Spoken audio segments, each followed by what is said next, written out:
stoupá na ty mraky, 4 muži z padáky, tváře se černají barvivé, kapsy jsou narvaný střelivé.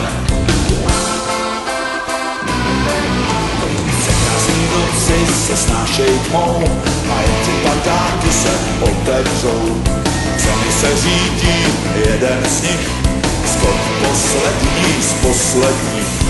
Vešla smrtka dál bez pozvání, s kosou ve vaku.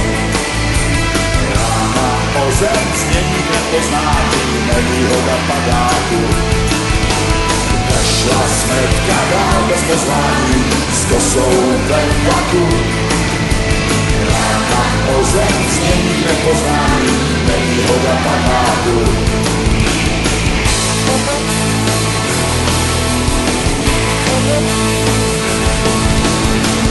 Čas na slzy, kde se dal, strážnej v budce usínal.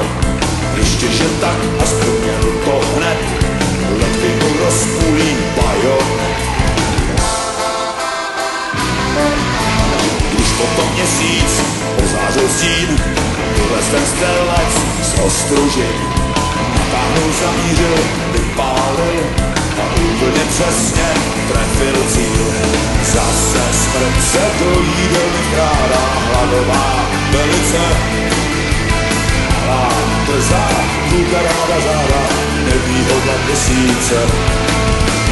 Zase smrt se do jídelny vkrádá, hladová velice malá, drzá, důka ráda záda, nevýhoda měsíce.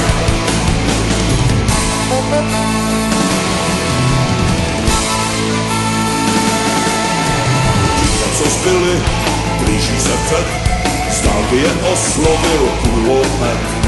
Hlasitě štěká, jak služivej pes, už nebude zítra, už bylo jen dnes. Letadlo stoupá nad mraky, 10 mužů z padáky, ale co bych vám o tom povídal, každý viděl, že jak to bude dál. A tak smrtka dálku soumává, to se nemění.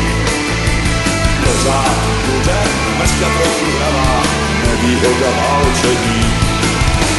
A tak smrtka dálku soumává, to se nemění. Pořád bude mrzka trochu hravá, nevýhoda válčení.